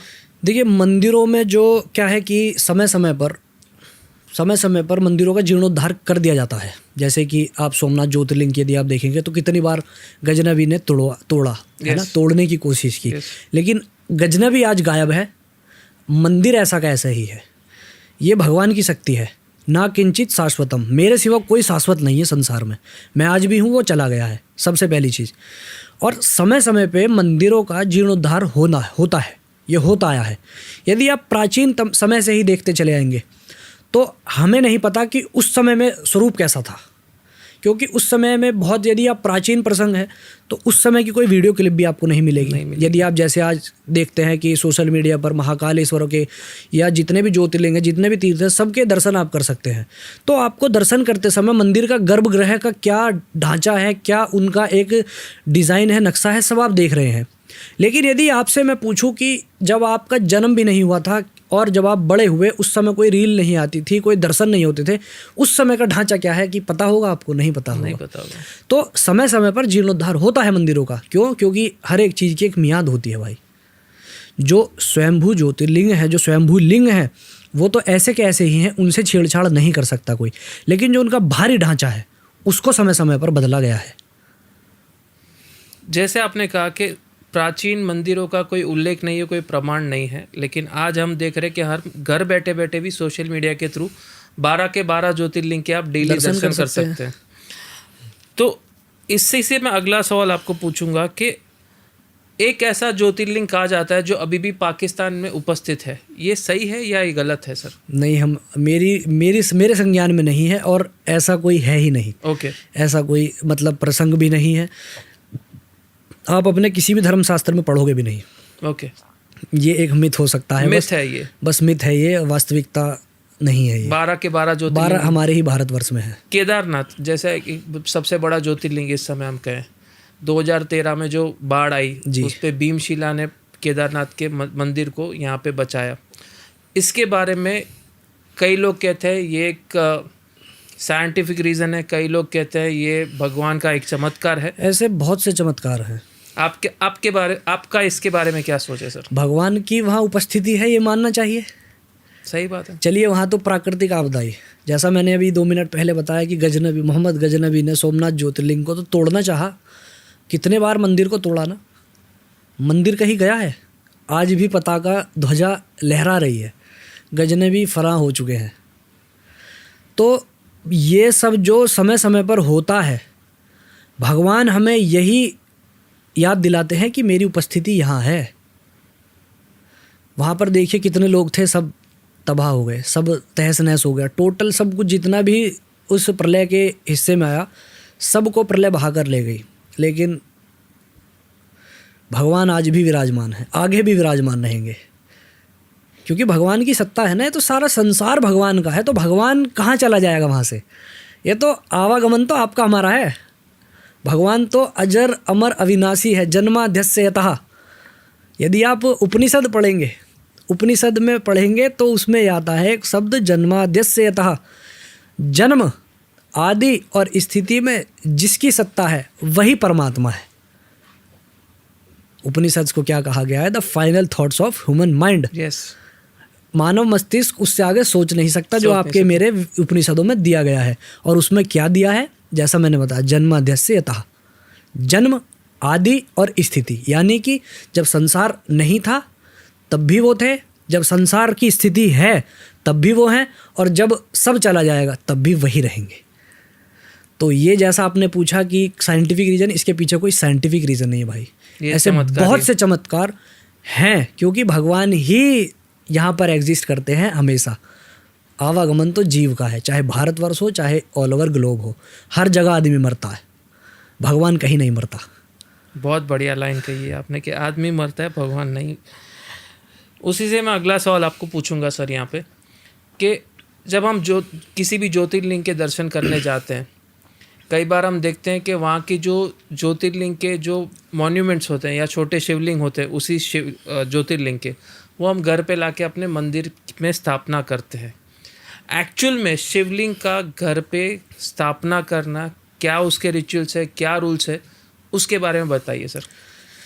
देखिए, शास्त्र हमें आज्ञा देते हैं कि घर में यदि आप शिवलिंग रख रहे हैं, सबसे पहले तो वो नर्मदेश्वर हो, या वो पारद के हों, या स्फटिक शिवलिंग हो, और उनका साइज 4 से 5 इंच यानी कि एक अंगूठे के आकार का होना चाहिए, बहुत अधिक बड़ा नहीं होना चाहिए। ओके, जैसा विद्वानों ने और शास्त्रों में कहा गया है। ओके। यदि आप बहुत अधिक बड़ा रखते हैं तो उससे क्या है कि घर में धीरे धीरे कलेश का माहौल बनने लगेगा। क्यों? उसके पीछे भी एक रीज़न है। शिवलिंग क्या है? यूनिवर्स की शक्ति है, यूनिवर्स की शक्ति है। गुब्बारे में एक समय तक ही आप हवा भर सकते हैं, एक रेंज तक ही उसमें हवा भर सकते हैं, रेंज से बाहर गया तो वो फट जाएगा। ऐसे ही आपके हमारे घर में ऊर्जा की एक होने की एक शक्ति है, एक लिमिटेड एरिया है। लिमिटेड एरिया होता है ना घर का। मंदिर में क्या होता है? मंदिरों का जब निर्माण होता है, उनका ढांचा एक अलग पद्धति से बनाया जाता है। वहाँ नित्य प्रतिदिन पूजन होता है, यस, पवित्रता का ध्यान रखा जाता है। और आजकल जैसा आप देख रहे हैं फ्लैटों में, घरों में, वहीं आपका मंदिर है, वहीं आपका वॉशरूम है, वहीं आपके सोने की व्यवस्था है। तो पवित्रता तो वहाँ बिल्कुल मैनेज नहीं हो पाती है ना। तो इस दृष्टि से भी यदि आप देखते हैं, भाव वाली दृष्टि से, तो भी आप उस चीज़ को मैनेज नहीं कर पाओगे, उस शक्ति को मैनेज नहीं कर पाओगे। और फिर जब वो शक्ति बढ़ेगी आपके घर में, तो आपको सकारात्मक प्रभाव नहीं देगी। इसीलिए छोटे साइज का शिवलिंग हो, जैसा मैंने बताया अंगूठे के आकार का, और घर में रखने के लिए सबसे अच्छे हैं नर्मदेश्वर शिवलिंग। वो आप रखिए। उनका नित्य प्रतिदिन अभिषेक कीजिए, जल से दीप प्रज्वलित कीजिए, दीप दान कीजिए, भगवान की आरती कीजिए, भगवान का ध्यान कीजिए। ये सबसे सरल कार्य है जो घर में रखते हैं। ये नहीं कि आप घर में ही अपना जो है बड़ा, अपने मंदिर जो है शिवलिंग बहुत बड़े आकार का, ऐसा नहीं करना है। शास्त्रों की आज्ञा है तो हमें माननी चाहिए, तभी हमारा कल्याण होगा। सही बात। मनमुखी आचरण से कभी किसी का कल्याण नहीं होता। जैसा आजकल देख रहे हो आप, हर व्यक्ति अपने मन से कर रहा है। लेकिन आप यदि गीता भी पढ़ते हैं, श्री महापुराण भी पढ़ते हैं, भगवान ने हमेशा जो ज्ञानी भक्त है उसी का कल्याण सबसे अधिक किया है, और उसी के लिए बार बार कहा है कि ज्ञानी भक्त मुझे सबसे अधिक प्रिय है। एक भक्त कौन होता है? जो समय पर उन्हें याद करता है। एक भक्त क्या है कि वो प्रेम करता है ईश्वर से, उनके बारे में जानने के लिए उत्सुक रहता है, उनके बारे में पढ़ता है। जैसे यदि आप विष्णु जी की उपासना करते हैं तो आप विष्णु पुराण पढ़ेंगे, उनके बारे में पढ़ेंगे, उनके आपके समाज के जो वैष्णव लोग होंगे उनके साथ मिलेंगे, उनसे ज्ञान लेंगे। क्यों? क्योंकि आप उनसे प्रेम करते हैं, आप उन्हें जानना चाहते हैं कि ये क्या तत्व है। ऐसे ही जो शैव धर्म से है, जो शिवजी से प्रेम करते हैं, वो शिवजी के बारे में निरंतर पढ़ते हैं। तो ऐसा जो व्यक्ति है, ऐसा जो भक्त है, भगवान उस पर बहुत प्रसन्न होते हैं। देते वो सबको सब कुछ है, लेकिन इन कंपैरिजन ऑफ अदर्स जो ज्ञानी है वो उन्हें बहुत पसंद है। क्योंकि ज्ञान कैसे मिलेगा? तपस्या से मिलेगा, तपस्या से ज्ञान मिलेगा और ज्ञान से ही आपको मुक्ति मिलेगी, अन्यथा नहीं मिल सकती। नहीं मिल सकती। सही कहा आपने। अगर हम ज्योतिर्लिंग की बात करें सर, तो यहाँ पे ज्योतिर्लिंग के हर एक ज्योतिर्लिंग के पीछे कुछ ना कुछ रहस्य है, जो आपने महाकाल के पीछे की कहानी बताई। वैसे अगर हम मल्लिकार्जुन की बात करें, जो ज्योतिर्लिंग है उसकी बात करें, तो कहा जाता है कि वहाँ पे शिव और पार्वती स्वयं वहाँ पे कह सकते हैं उन्होंने अपनी गृहस्थी की शुरुआत वहाँ से की थी। ये सही है या ये गलत है? आपने वो प्रसंग सुना है जब भगवान शिव जी और माता पार्वती एक दिन आपस में चर्चा कर रहे थे कि अब हमारे जो बालक हैं बड़े हो गए, इनका विवाह करना चाहिए। तो कार्तिकेय भगवान तो परिक्रमा के लिए निकल गए थे, लेकिन गणेश जी ने उन्हीं की परिक्रमा लगाई। तो जब कार्तिकेय ने आकर ये देखा है सब कुछ विवाह हो गया है, वो नाराज़ होकर चले गए हैं। उन्हें मनाने के लिए जब भगवान शिव और माता पार्वती जब गए हैं, वो वहाँ से भी चले गए उस स्थान को छोड़कर, और जहाँ पर वो गए उस स्थान पे ही जाकर भगवान शिव और माता पार्वती जी उस मंदिर में, उस शिवलिंग में जाकर स्थापित हो गए हैं। तो जैसा आपने कहा कि गृहस्थ वहाँ पर जाकर मल्लिकार्जुन जो ज्योतिर्लिंग है वो एक गृहस्थ वाले जो लोग हैं, गृहस्थ जीवन वाले जो लोग हैं, उनसे रिलेट करता है, क्योंकि वो अपने पुत्र के वियोग में वहाँ पर जाकर बसे हैं। तो एक यदि आप कहें कि और वहाँ पर उनका आपस का एक प्रेमी और प्रेमिका का जो प्रसंग है वो भी है। यस, ये भी तो जो लोग जोड़े से जाते हैं वहाँ पर, या कोई ऐसा कि मेरे को किसी से जैसे लव मैरिज करनी है या कुछ ये कार्य, ऐसा कुछ कार्य करना है, वो लोग भी वहाँ पर जाकर अपना कार्य सिद्ध कर सकते हैं। क्यों? क्योंकि वहाँ पे वो प्रेमी प्रेमिका के रूप में भी हैं और उनके पुत्र के वियोग में गए हैं, तो वो गृहस्थी के रूप में भी हैं। दोनों का स्वरूप वहाँ पर है, परिवार का भी है और निजी यदि आप प्रेमी प्रेमिका का देखेंगे तो वहाँ भी वो भी आपको मिलेगा। महाकाल के बारे में जैसे आपने कहा, कालों के काल इसीलिए महाकाल कहा जाता है, और आपने पूरा प्रसंग भी बहुत खूबसूरती से सुना है यहाँ पे। लेकिन जो भस्म आरती का जो प्रसंग है, जो आज भी डेली रिचुअल्स है भस्म आरती के, इसके पीछे कहा जाता है कि जो इस समय जो भस्म यूज़ कर रहे हैं आज की तारीख में, वो भस्म के पीछे का जो रहस्य है वो अब तक किसी को नहीं पता है। इसके बारे में कुछ बताइए सर। भस्म के पीछे का रहस्य मैंने भी आपको बताया, जैसा कि दूषण नामक जो दैत्य को मारा है, उसका जो उसके शरीर की जो राख बनी है वो भगवान का अंगराग है। भस्म का जो श्रृंगार है केवल आप महाकालेश्वर में नहीं, यदि आप अपनी निजी पूजा में भी देखते हैं, रुद्राभिषेक यदि आप कराते हैं, रुद्राभिषेक में भी ब्राह्मण देवता आपको सामग्री में सामान लिखते हैं भस्म, आप उस कार्य में भी करते हैं ना। लेकिन जो प्रचलन ज़्यादा वहाँ पर ही है, जैसा मैंने आपको कहानी से रिलेट करके बताया है। और शिवजी का जो भस्म लगाने का एक वो रीज़न है, शिवजी या हमारे जितने भी देवी देवता हैं वो हमें कुछ ना कुछ सिखाना चाहते हैं। अपने अपने रूप में आकर उन्होंने आपको और हमें एक दृष्टांत दिया है। शिवजी के भस्म लगाने के पीछे का क्या रीज़न है, आपको और मुझे वो ये एक संदेश देना चाहते हैं हम सबको, इस संसार को, कि ना किंचित शाश्वत, संसार में कुछ सत्य नहीं है। लेकिन जब जीव कुछ कार्य में आगे बढ़ता है, सफलता प्राप्त करता है, ये जीवन को जीता है, तो उस समय वो कहीं ना कहीं एक अहंकार में ऐसे मद में हो जाता है कि वो भूल जाता है कि एक दिन इस संसार से जाना है। लेकिन जो व्यक्ति ईश्वर से जुड़ा होगा उसके दिमाग में मृत्यु कहीं ना कहीं बैठी होती है। तो इसीलिए शिव जी का महाकालेश्वर में, जैसा आपने पूछा कि भस्म का जो चला आ रहा है, ये प्राचीन, ये वैदिक काल से ये परंपरा चली आ रही है। जैसे जब भस्म आरती के बाद शिवलिंग की जो श्रृंगार की जो प्रोसेस चालू होती है, तो उसमें सबसे पहले त्रिपुंड यहाँ पे लगा जाए, शिवलिंग पे लगाते हैं। आप भी इस समय यहाँ पे लगा के आए हैं, तो इसका महत्व क्या है, ये क्या दर्शाता है, इसका सिंबॉलिक इम्पोर्टेंस क्या है? त्रिपुंड जैसा आपने देखा है, मेरे भी देखा है, मैं भी लगाता हूँ और शैव संप्रदाय के जितने लोग हैं सभी ये लगाते हैं। ब्रह्मा, विष्णु और महेश तीनों एक शक्ति हैं, ये उसी का एक रिप्रेजेंटेशन है। ओके। ब्रह्मा, विष्णु और महेश। ओके। कि आप जब,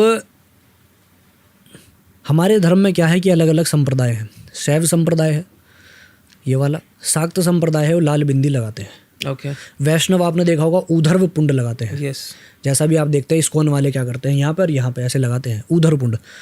तो ये क्या है कि एक साइन है कि आप कौन से धर्म को, मतलब कौन से पंथ को मानते हो। कौन से पंथ को मानते हो? शक्तियाँ सब एक हैं, रूप अलग अलग हैं, बस मूल तत्व एक है। कार्य गुण और रूप के हिसाब से अलग है, बाकी तत्व सबका एक ही है, ब्रह्मा विष्णु महेश का। बस उसी को सिंबॉलिक, उसी को बस अलग अलग जो मानने वाले हैं अलग अलग तरीके से अपने इष्ट को प्रसन्न करते हैं। जैसा शिव महापुराण में यदि आप देखेंगे तो ये कहा गया है कि जो व्यक्ति रुद्राक्ष धारण करता है, जो व्यक्ति त्रिपुंड धारण करता है, भगवान का भक्त होता है, तो ऐसे व्यक्ति को देखकर जो यम के पार्षद हैं, यम के जो लोग हैं जो मृत्यु के समय आते हैं, वो ऐसे जीव के आसपास भी भटकते नहीं हैं। पॉडकास्ट की शुरुआत में मैंने आपको एक प्रश्न पूछा था, शिवलिंग को, शिव जी को प्रसन्न करने का एक सिंपल तरीका। आपने सिंपल का आंसर के जलधारा।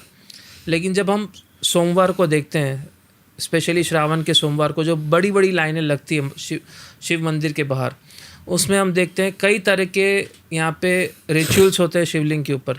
तो एक्चुअल में जो पुराण में उल्लेख है वो रिचुअल्स क्या है जो हर सोमवार को एक आम इंसान को शिवलिंग के पास जाके करनी चाहिए? देखिए, यदि भीड़ की बात है, जैसा भी आपने बताया श्रावण मास है, भीड़ है, तब तो आप वो बिल्कुल भी फॉलो नहीं कर सकते।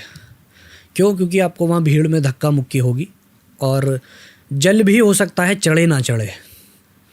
बहुत सी बार ऐसा होता है, आप जल चढ़ा रहे हो, धक्का मुक्की में किसी और के ऊपर चढ़ गया, जहाँ चढ़ना है वहाँ चढ़ा ही नहीं चढ़ेगा। लेकिन व्यक्ति क्या है कि भेड़ चाल में भागता है, उसे भेड़ चाल का ही हिस्सा बनना है, उसे एकांत नहीं चाहिए, उसे भीड़ में जाके भेड़िया बनना है। एकांत में रह के मौन भाव से अपने भगवान को प्रसन्न नहीं करना चाहता है, वो भीड़ को प्रसन्न करना चाहता है। तो यदि आप पुराण के हिसाब से आते हैं, एकांत शांत अपने ध्यान में बैठिए, पवित्रता के साथ स्नान कीजिए, शौच इत्यादि कर्म से निवृत्त हो जाइए, श्वेत वस्त्र पहनिए, नीचे धोती ऊपर उत्तरी, यानी कि जो बिना सिले वस्त्र होते हैं वो पहनने चाहिए। शिवलिंग पर जब आप पूजा करने जा रहे हैं तो जो निर्माल्य है वहाँ पर चढ़ा हुआ है पहले से, आप उसको जल की धार से ही हटाएं, अपने हाथ से भी ना हटाएं, जैसे कि हटाकर फेंक देते हैं लोग, ऐसा भी आपको नहीं करना है। शिव महापुराण के और स्कंद पुराण के अनुसार मैं बता रहा हूँ। तो यदि आपको ऐसा करना है, आप प्रसन्न करना चाहते हैं, वास्तव में एक ढंग से पूजा करना चाहते हैं, तो जो निर्माल्य चढ़ा है, प्रसाद जो भी चढ़ा है, उसे आप जल की धार से पहले हटाइए। उसके पश्चात जो भी सामग्री आपके पास उस समय उपलब्ध है, सारी भगवान को सच्चे भाव के साथ समर्पित कीजिए।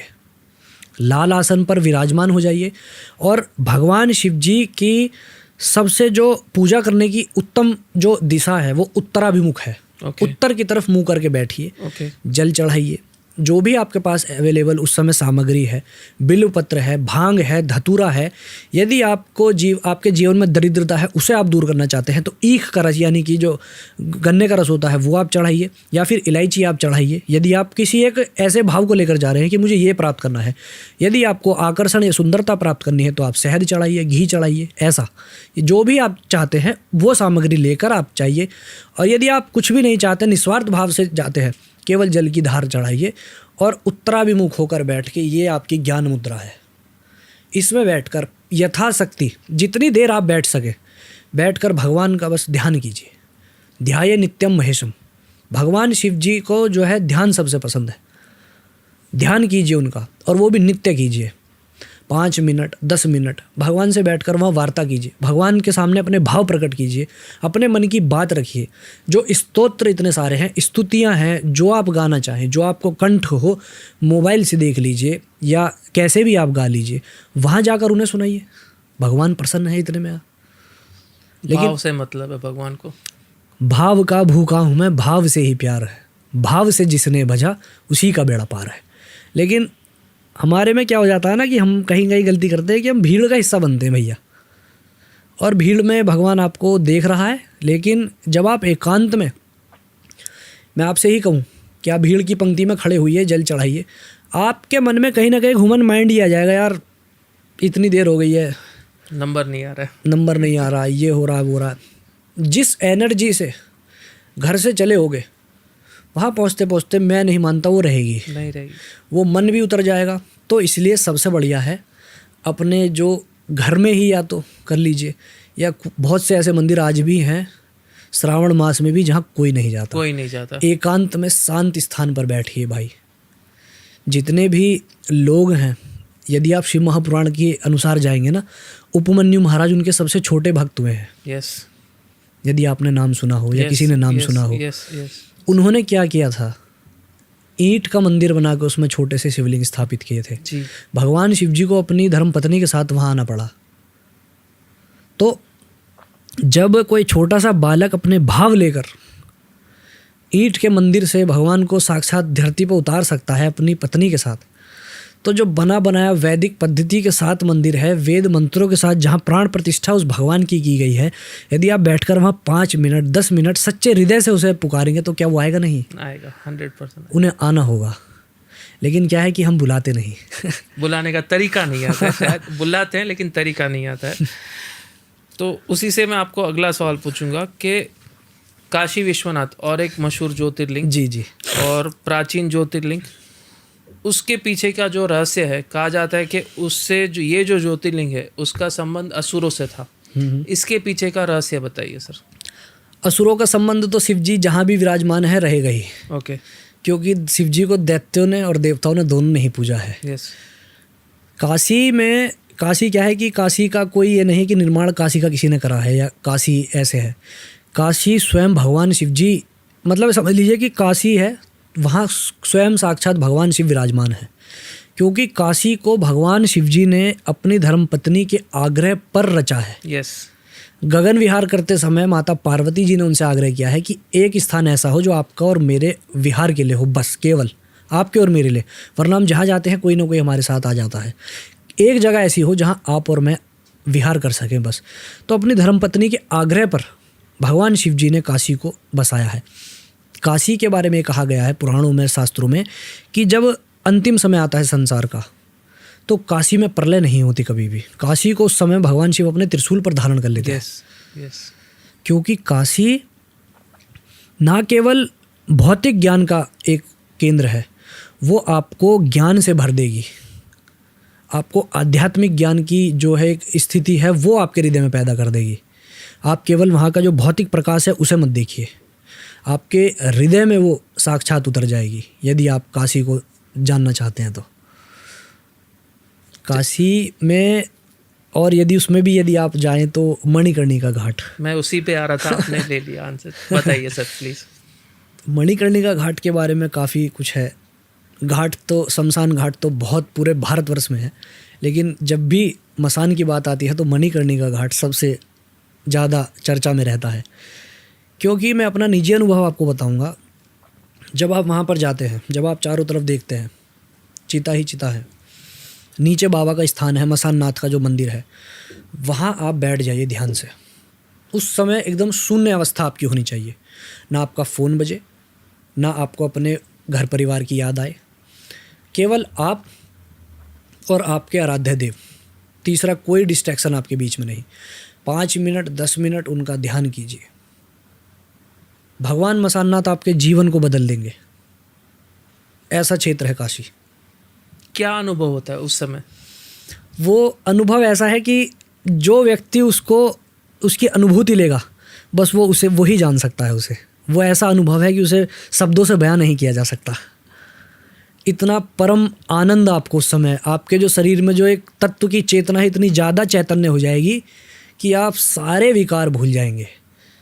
क्योंकि काशी में मणिकर्णिका घाट के बारे में कहा गया है कि जितने लोग वहाँ पर आते हैं, ऐसा नहीं है कि सब काशी में ही मरते हैं। बहुत से लोग ऐसे हैं जो बाहर मरते हैं, लेकिन उनकी अंतिम इच्छा होती है कि मुझे काशी मणिकर्णिका घाट पे ही जलाया जाए। ऐसे भी सब वहाँ पर आते हैं। क्यों? उनके पीछे का एक रीज़न है। मणिकर्णिका घाट पे बाबा मसान नाथ मृतक आत्मा के कान में तारक मंत्र फूंकते हैं, और जो पहले उनके कर्मों के हिसाब से उन्हें भैरवी यातना दी जाती है, उसके पश्चात भगवान जो मसान नाथ हैं तारक मंत्र फूंकते हैं मृतक आत्मा की कानों में, तब कहीं जाकर उसे मोक्ष की प्राप्ति होती है। साक्षात खुद वो मोक्ष देते हैं। वो नगरी है काशी। जैसे आपने कहा कि आपके आंसर में कि जब आप काशी में बैठते हैं तो जो अनुभव है वो शायद आप शब्द में बयान नहीं कर पाएंगे। उसी तरीके से मैं मेरा पर्सनल अनुभव आपको शायद शेयर करना चाहूँगा। मैं पिछले साल ही चारधाम यात्रा की मैं इस समय 43 का हूँ, पिछले साल 42 का था। जल्दी से मुझे रोना नहीं आता है, मेरा स्वभाव, मैं थोड़ा पत्थर दिल इंसान हूँ, मुझे जल्दी से रोना नहीं आता है किसी भी चीज़ पे। लेकिन जब केदारनाथ हम ऊपर पहुँचे, करीबन 13-14 घंटे की यात्रा करने के बाद, चढ़ने के बाद ऊपर, और जो घोड़ा पड़ाव पे हमने जो कह सकते हैं नज़ारा देखा वो शाम के समय, और जो माहौल बना उस समय, वो अनुभूति शायद मैं यहाँ पे शब्दों में सेम आपकी तरह नहीं कर पाऊँगा अनुभव को। और बिना किसी कारण के, मेरी डॉटर थी, मेरी वाइफ थी, मेरा करीबन 26 हम लोग मेंबर थे हमारे फैमिली के, बिना किसी कारण से, बिना किसी को कुछ बोले, मेरे आँखों से जलधारा की शुरुआत हो गई। और ऐसा मैं रोया हूँ जो शायद मैं 42 साल में कभी नहीं रोया हूँ। मेरी माता का स्वर्गवास हुआ था 2018 में। उस समय भी मैं ज़्यादा इतना नहीं रोया जितना मैं उस पर्टिकुलर 10 मिनट के माहौल में रोया था कि मैं क्या देख रहा हूँ, क्या मैंने अनुभव कर लिया है यहाँ पे। और ये देखिए कि जब आपको ऐसा अनुभव हुआ है, ये तो भीड़ में हुआ है, भीड़ में हुआ है। अब आप ये कल्पना कीजिए कि केवल और केवल आप हैं और वो स्थान है। उस समय को आप महसूस कीजिए एक बार, 1 सेकंड के लिए। वो क्या रोमांचक स्थिति उस समय आपके हृदय में पैदा होगी।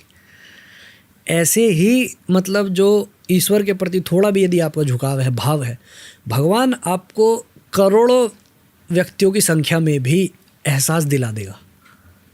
वो अद्भुत शक्ति है बस। लेकिन आप उसे, जो आपसे, जिनसे आप पैदा हो या जो आपसे पैदा हैं, आप वो सारी भावनाएं उन तक भी नहीं शेयर कर सकते, क्योंकि वो वास्तव में बयां करने लायक नहीं होती है। नहीं होती। वो ऐसा अनुभव है। सही बात है। जैसे काशी विश्वनाथ के बारे में हमने इस समय चर्चा की, आपने आपके अनुभव बताए, उसी से मैं पूछना चाहूँगा आपको, ओमकारेश्वर जी, और एक ज्योतिर्लिंग, कहा जाता है कि ओमकारेश्वर में 2 ज्योतिर्लिंग की स्थापना है। इसके पीछे का क्या कारण है? इसके पीछे का भी जैसा मैंने आपको बताया कि कारण कोई नहीं है। ये तो स्वेच्छा से भगवान की इच्छा है कि कब कहाँ कौन सी क्रिया को करना है। किसी भी कार्य के पीछे जो एक साइंटिफिक रीज़न है वो हमारे धर्मशास्त्र में हर कार्य के पीछे नहीं है, क्योंकि बहुत सी व्यवस्थाएं ऐसी हैं जिनका आधिपत्य केवल भगवान के हाथ में है। कौन से स्थान में उन्हें क्या कार्य करना है, जैसा आपने पूछा, ओमकारेश्वर में 2 जो ज्योतिर्लिंग है स्थापित है, तो उसके पीछे का भी कोई स्पेसिफिक साइंटिफिक या कोई धार्मिक रीज़न नहीं है। ये केवल और केवल एक अपने आराध्य देव, अपने भगवान की ही एक इच्छा है। स्वेच्छा से वो जो कार्य करते हैं वो हमें बस मानना पड़ता है। यदि हम जाएं तो हम ये सोचें कि मणिकर्णिका घाट है, घाट तो वहाँ और भी हैं, हरिश्चंद्र घाट भी है, लेकिन मणिकर्णिका ही इतनी चर्चा में क्यों आता है? उसी के बारे में बात हम क्यों करते हैं? और घाट जो भारतवर्ष में हम उनके बारे में क्यों नहीं करते? सब भगवान की इच्छा है। तो जैसे मैंने कहा कि मणिकर्णिका घाट, जो आपने एक पॉजिटिव वहाँ पे वाइब्स हुए, पॉजिटिव अनुभव हुआ आपको, वो आपने इस पिछले आंसर में कहा। लेकिन जब हम वीलॉग्स की बात करते हैं, सोशल मीडिया पे हम देखते हैं मणिकर्णिका घाट को एक नेगेटिव रूप से भी दर्शाया जाता है। इसके बारे में आपकी क्या सोच है? देखिए, नेगेटिव जो दर्शाया जाता है उसके पीछे एक रीज़न है। मसान क्या है, वहाँ पर प्रत्येक तरह का जीव जो है जलता है। तो वहाँ पर जैसा कि सब जानते हैं कि शमशान घाट में आत्माएं विद्यमान होती है। उस दृष्टि से बहुत से लोग उसे नकारात्मक क्षेत्र मानते हैं, या एक मैं कहूँ कि दूषित स्थान भी मानते हैं शमशान घाट को, कि शमशान घाट एक अपूजनीय स्थान है। लेकिन यदि आप वास्तविकता में उतरेंगे तब आपको समझ आएगा कि यह नकारात्मकता कैसे है। मुझे बताइए, यदि नकारात्मक है ये क्षेत्र, या यहाँ शक्ति नकारात्मक हो सकती है, क्योंकि भगवान शिव जी, जैसा मैंने अभी बताया, कि दैत्य और देव दोनों ने ही उन्हें पूजा है, और भूत प्रेत पिशाच निशाचर जितने हैं जिन्हें कहीं शरण नहीं मिली, वहाँ उन्हें शरण मिली, तो वो वहाँ उनके अंग संग रहते हैं, क्योंकि मसान में ज़्यादा भगवान शिव सदैव विद्यमान है।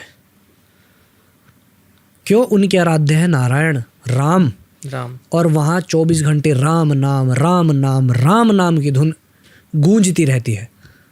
जब पूरे दिन रात वहाँ चिता जल रही है, राम नाम सत्य का घोष वहाँ हो रहा है, तो भगवान शिव वह उस मसान में चैतन्य अवस्था में बैठे हैं, और जहाँ वो है वहाँ देवता भी है, दैत्य भी है, तो वहाँ सकारात्मक भाव भी है, नकारात्मक भाव भी है। लेकिन इतना होने के बाद भी मैं आपको छोटा सा एक स्तोत्र है वो सुनाता हूँ। प्लीज़ बताइए सर। शिव महिम्न स्तोत्र है, उसमें पुष्पदंत महाराज जो भगवान शिव जी के बहुत अनन्य भक्त हुए हैं, उन्होंने उनकी उस शिव महिम्न स्तोत्र में कहा है कि श्मशाने स्वा क्रीड़ा स्मरहर पिशाचा सहचरा चिता भस्मालेप सृगपिनृकरोटि परिकर अमंगल्यम शीलम तव वपुनामेवमखिलम। ऐसे उन्होंने इसको कैसे दर्शाया है। स्मशानेस्वा क्रीड़ा स्मरहरा पिशाचा सहचरा। भगवान शिव अपने सहचर यानी कि पिशाचों के साथ में शमशान में, स्मशानेस्वा क्रीड़ा, शमशान में क्रीड़ा करते हैं। उनका जो स्वरूप है उसमें उनका अंग राग क्या है, भस्म। चिता की भस्म से वो अपना श्रृंगार करते हैं। उनका ये स्वरूप दिखने में अमंगलकारी है। भूत प्रेतों को अमंगल दर्शाया गया है, भस्म को चिता की अमंगल का रूप दिया गया है। लेकिन वो ये कह रहे हैं कि भगवान का ये अमंगल दिखने वाला स्वरूप भी यदि उनका कोई भक्त इस रूप का भी स्मरण करता है तो भी वो उसका कल्याण कर देते हैं। इतने दयालु, इतने भोले हैं कि अमंगल दिखने वाला जो स्वरूप है यदि उसका भी ध्यान आपने कर लिया तो भी आपका मंगल हो जाएगा। ऐसा है शमशान के बारे में। बहुत ही बेहतरीन तरीके से आपने ये जो श्लोक था या स्तोत्र था आपने उसका उच्चारण किया और उसके हर एक शब्द को यहाँ पे समझाया इस पिछले आंसर में। उसी से मैं आपको पूछना चाहूँगा क्योंकि स्तोत्र की बात निकली है, मंत्रस की बात निकली है। श्रावण मास में ऐसा कौन सा मंत्र है या स्तोत्र है जो एक आम आदमी अपने दिनचर्या में इस्तेमाल करके अपने कष्टों से कह सकते हो निवारण ले सकता है उसका? शिव मानस पूजा। ओके। जगत गुरु शंकराचार्य जी का रचा हुआ है। उसका अंतिम 2 मैं आपको सुना देता हूँ प्लीज़। उसमें क्या है कि आप एक मानस पूजा कर रहे हैं। शिव मानस पूजा नाम है, शंकराचार्य जी द्वारा रचित है। तो उसमें क्या है कि आप भगवान का एक मानसिक पूजन कर रहे हैं। आपको कहीं नहीं जाना है, किसी वस्तु की आवश्यकता नहीं है। जहाँ बैठे हैं उस स्थान पर बैठकर इसका जो है आप ध्यान कीजिए, गान कीजिए। अंतिम ऐसे है कि आत्मा त्वं गिरिजामति सहचरा प्राणा शरीरं गृहं पूजा ते विषयोपभोग रचना निद्रा समाधिस्थिति संचार पदयो प्रदक्षिण विधि स्तोत्राणि सर्वा गिरो यद्यत् कर्म करोमि तदखिलं शंभो तवाराधनम्।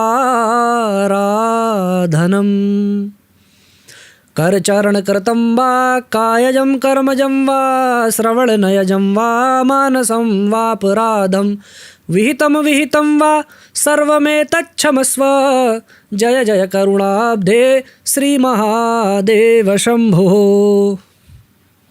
इसमें क्या है, आत्मा त्वं गिरिजा मति सहचरा। जो माता पार्वती हैं वो मेरी आत्मा है। यस। आत्मा त्वं गिरिजा मति सहचरा, जो मेरी मति है वो आपके सहचर हैं। आत्मा त्वं गिरिजा मति सहचरा प्राणा शरीरम गृहम, जो मेरे प्राण है, जो मेरा शरीर है वो आपका निवास स्थान है स्वामी। हम ऐसी भावना भगवान शंकर के प्रति कर रहे हैं। आत्मा त्वं गिरिजा मति सहचरा प्राणा शरीरम गृहम पूजा ते विषयोपभोग रचना। जितनी भी मैं दिन भर में जो भी भोग कर रहा हूँ, जितने भी विषय भोग हैं सब आपकी पूजा है। पूजा ते विषयोपभोग रचना निद्रा समाधि स्थिति, जो मेरी निद्रा जो मैं ले रहा हूँ वो आपके नाम के लिए मेरी समाधि है। तो इस भाव से जब शंकराचार्य जी ने आपके और मेरे ही कल्याण के लिए, ऐसी अवस्था के लिए जब हम कुछ ना कर पाएँ, ये रचा है। बस उसका गान कीजिए आप, उसी में आपका कल्याण है। बहुत बेहतरीन तरीके से अगेन दूसरी बार आपने यहाँ पे इस मंत्र का इम्पोर्टेंस बताया, हर एक शब्द का मीनिंग बताया सर। उसी से मैं अगले ज्योतिर्लिंग पे आऊँगा। त्र्यंबकेश्वर कहा जाता है कि वहाँ विष्णु और ब्रह्मा का भी स्थापना हुई है अलॉन्ग विद ज्योतिर्लिंग।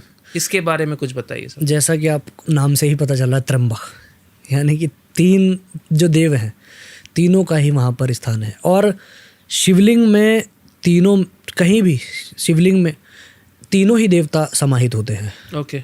मूल तो ब्रह्म रूपाय, मध्य तो विष्णु रूप ने, अग्रता शिव रूपाय। जो ऊपर का भाग है वो शिव जी का है, मध्य तो विष्णु रूपिणे, मध्य विष्णु का है, जो नीचे है, नीचे का जो भाग है वो ब्रह्मा जी का है, क्योंकि तीनों शक्तियाँ एक दूसरे के पूरक हैं, दूसरे एक दूसरे से अलग नहीं होती। तो जैसा आपने त्र्यंबकेश्वर ज्योतिर्लिंग के बारे में कहा है, वहाँ पर समाहित हैं, स्थित हैं एक ही साथ शक्तियाँ तीनों, लेकिन मैं ये कहना चाहूँगा कि वहाँ के साथ जहाँ भी शिवलिंग है या जहाँ भी शिव हैं वहाँ ब्रह्मा और विष्णु भी हैं, है। जहाँ ब्रह्मा विष्णु है वहाँ शिव भी है। ये तीन शक्तियाँ हैं, तीनों एक दूसरे के पूरक चलती हैं, एक दूसरे से अलग नहीं होती, नहीं हो सकती। जैसे एक सहस्त्र दीप यदि आप प्रज्वलित करते हैं तो प्रत्येक दीप की जो लौ है एक सी ही प्रतीत होती है। यस। इसी प्रकार ये तीनों देव हैं, कर्म से, गुण से, रूप से अलग हैं, नाम से अलग है, लेकिन तत्व एक ही है तीनों का। एक ही। बहुत अच्छी जैसा तरीके वो पढ़ते हैं ना फिजिक्स में, न्यूट्रॉन, प्रोटॉन और यस तीन शक्तियां हैं, वही संसार को चला रही हैं।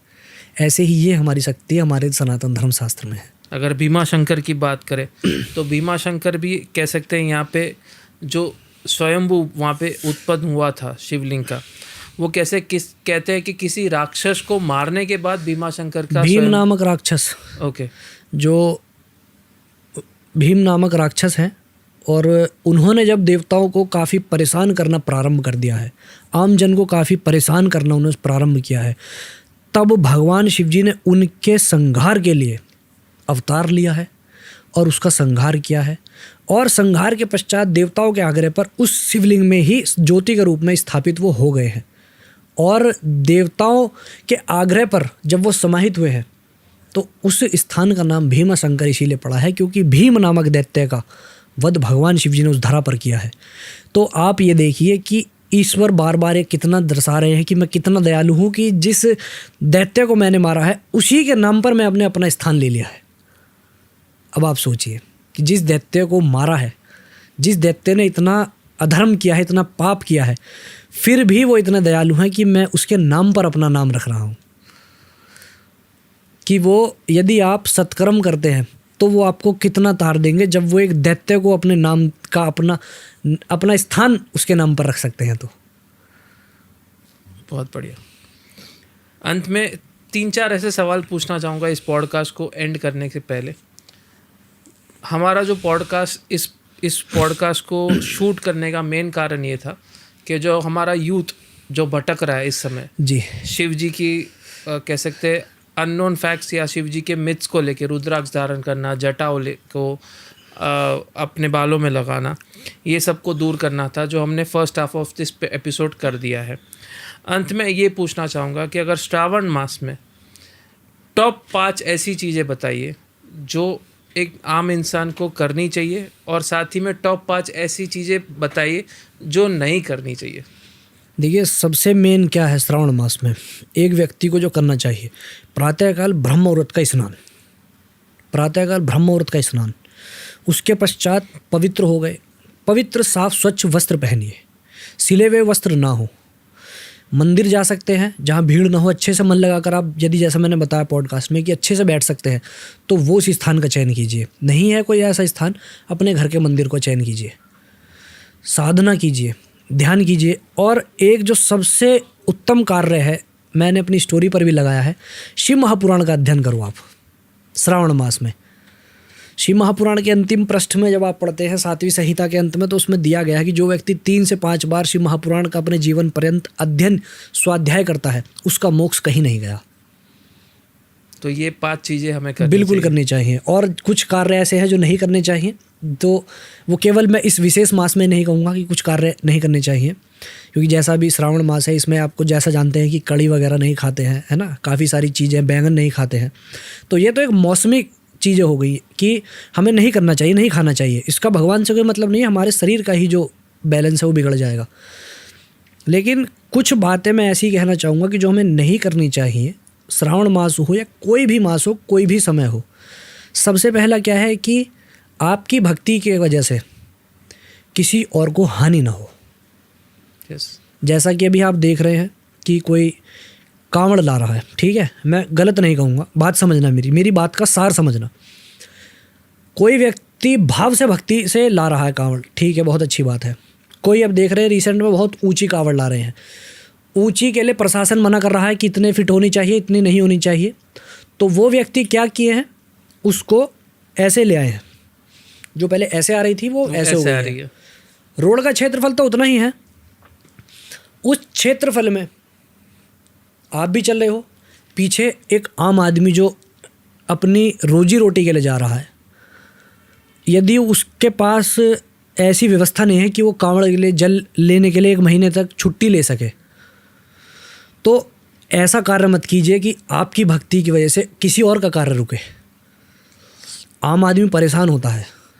यदि आप देखेंगे कि जब अभी श्रावण मास है, कांवड़ का सीज़न है, बहुत जगह भीड़ हो जाती है, बहुत जगह काफ़ी कुछ होता है, तो जो आम आदमी आप ही के धर्म समाज का है, कहीं बहुत इमरजेंसी है, एम्बुलेंस नहीं निकल पाएगी, मैंने जैसा बताया कि भक्ति ऐसी ही होनी चाहिए जो आपकी भक्ति से किसी और को कष्ट ना हो।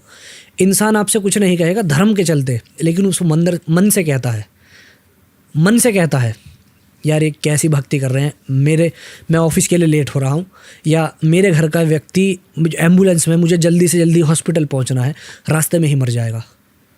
तो आप बताइए, अपनी निजी आप मुझे राय दीजिए, क्या मेरा ये विचार ठीक है या गलत है?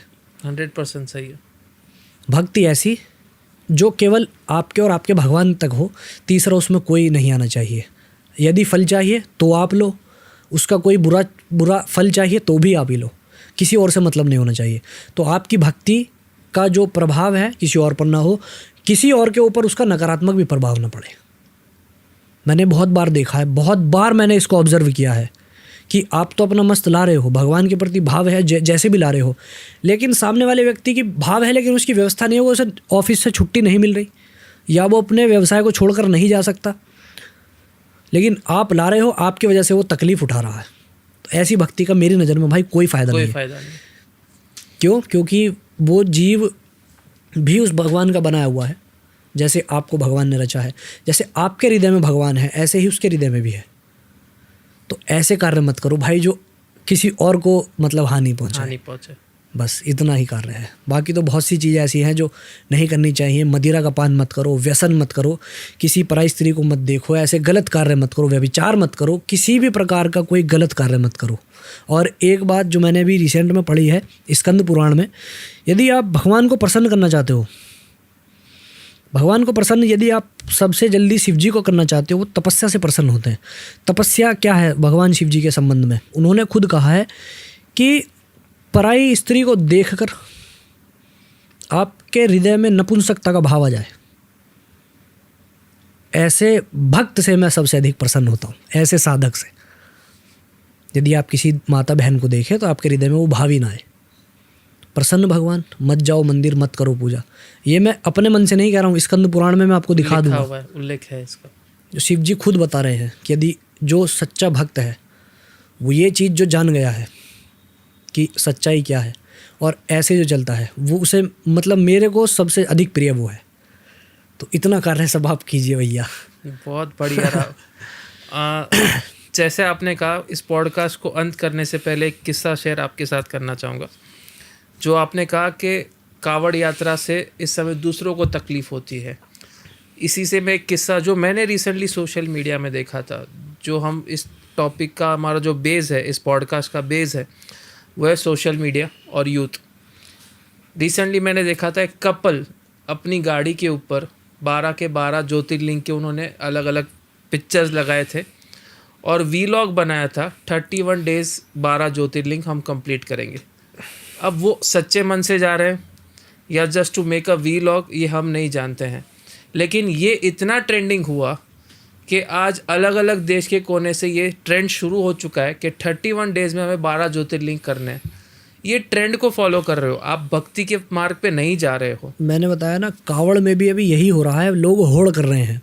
कांवड़ पहले लाते थे लोग, पहले लाते थे, क्या वो कहीं सोशल मीडिया पे रील पे दिखाई देते थे यार? नहीं दिखते थे, नहीं दे। आज भी ऐसे हैं जो गुप्त रूप से केवल अपने भगवान की प्रसन्नता के लिए जाते हैं, अपने कंधे पर ही 2 ही बोतल चाहे हों छोटी छोटी, वो जल लाते हैं, चढ़ा के अपने घर पे भगवान का ध्यान करते हैं। ये नहीं कि ये 250 ला रहा है तो इससे अधिक मैं लाऊंगा, ये ऐसी ला रहा है तो मैं ऐसी लाऊंगा। भगवान को कोई मतलब नहीं, भगवान तो जो खुद ही जल है, उसे जल चढ़ा के कितना प्रसन्न करोगे? वो तो आपके कर्मों से प्रसन्न होगा भाई। एक्चुअल में अगर कावड़ यात्रा की भी बात करें तो कावड़ यात्रा का ओरिजिन तो साउथ में हुआ था, रामेश्वर से हुआ था, लेकिन वहाँ पे अब ये यात्रा को इतना महत्व नहीं दिया है, या वहाँ के जो यूथ है वो इतना इस यात्रा में कह सकते फॉलो नहीं करते हैं जितना अब अन्य प्रदेश की हम बात भेड़ करें चाल, तो भेड़ चाल 100%। जैसा आपने बताया व्लॉग, ऐसे ही सबको रील बनानी है, फेमस होना है। बाद में उनका पॉडकास्ट आए, उनसे लोग पूछे कि आप इतना भारी जल लेकर आए, क्या लेकर आए, कैसे करा। तपस्या है एक तरह की, मैं ये नहीं कह रहा, मैं कोई गलत बात कह रहा हूँ, लेकिन भक्ति में होड़ मत करो बस कि वो व्यक्ति इतना ला रहा है तो मैं भी इतना लेकर आऊँ। आप यदि सच्चे भगवान के भक्त हो, भाव है, जितना आपसे चले उतना लेकर आओ, जो उसका अपमान ना हो, वो खंडित ना हो। राइट, पवित्रता का आप ध्यान रखो। राइट। बस सिंपल है इतना। बहुत बहुत शुक्रिया शुभम जी, आपने आज इस पॉडकास्ट में काफ़ी सारे मिथ्स थे, काफ़ी सारे जो एक्चुअल में चीज़ें यूथ तक पहुंचनी चाहिए थी वो आपने इस पॉडकास्ट के द्वारा पहुंचाई है। 12 ज्योतिर्लिंग पे हमने डिस्कशन किया जितना हो सके, और साथ ही में एक ऐसा मैसेज दिया है हमारे यूथ को, जो अगर इस मैसेज को प्रॉपरली फॉलो करे तो शायद आने वाला समय उनके लिए काफ़ी सुखमय हो जाए। बहुत बहुत शुक्रिया। हर हर महादेव। हर हर महादेव।